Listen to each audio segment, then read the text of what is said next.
சர்ச்சை உங்களுக்கு என்ன சர்ச்சை? யானை ஸ்பெயின்ல தான் இருக்கா, எங்க ஊர்ல இல்லையா? திமுகவோட மோதி அழிக்கணும், அதை வீழ்த்தணும்னு நினைக்கிற என் தம்பியுடைய அந்த நிலைப்பாடுகள், அதை நான் வரேன்.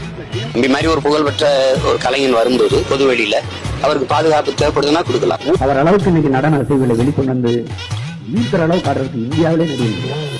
காரணம் அவருடைய உழைப்பு. எத்தனையோ படம் தம்பி விஜய் படம் வந்திருக்கு, அப்பெல்லாம் கொடுக்காத நெருக்கடி இப்ப கொடுக்க வேண்டிய தேவை இருக்கு. கட்சி ஆரம்பிக்க போறான், அதான் பிரச்சனை. பயம் வரது. நாங்க 2 பேரும் அடிச்சுக்கிறோம், நீ கனவுல நினைக்கிறாங்க. 2 பேரும் சேர்ந்து பூரா பேர் அடிச்சு சாச்சுக்கிறோம். பாத்துக்க, அவருக்கு இன்னைக்கு மதிப்பு இருக்கு. இந்தியாவிலேயே அதிக சம்பளம் வாங்குற நடிகர் தமிழ்நாட்டில் அவர் தான். உண்மையிலே பார்த்தா அவர் தான் இப்போதைக்கு சூப்பர் ஸ்டார். சீமான் ஸ்டாலின் பெட்டி வாங்கி விட்டார். தொகை ரூபாய். தமிழக வெற்றி கழகம் நினைக்கிறீங்க நீங்க? உலக வெற்றி கழகம், ஆங்கில உலக வெற்றி கழகம் முடிஞ்சு போச்சு. ஒன்று சாலையில அந்த ஓரத்துல நில்லு, இல்ல இந்த ஓரத்துல நில்லு. நீ நடுவான நில்ல, லாரி அடிச்சு செத்து போயிருவா.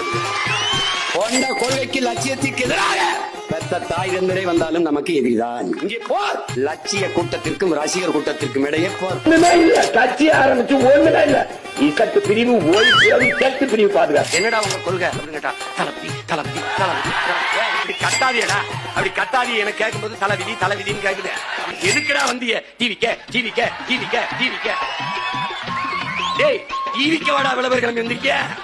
டேய், நல்ல கண்ணு பிறந்து வாழ்ந்து இருக்கிற மண்டலாண்டா நடிகை நாடாளாத்தப்படுறாங்க. நல்ல கண்ணு ஒரு காலம் ஒப்பேன் ஏப்பேன், அவன் யாருன்னு தெரியாதனாலடா நடிகன் நாடாள துடிக்கிறாங்க. பின்னாடி பண்ணிக்கிறேன்.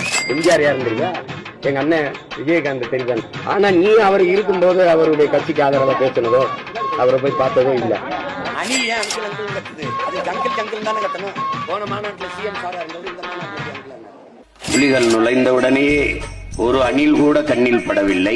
நீ பண்ற காமெடிகளாம் அந்த பின்னாடி நிக்கிற தெவடியா பையன் தான் சிரிப்பான்.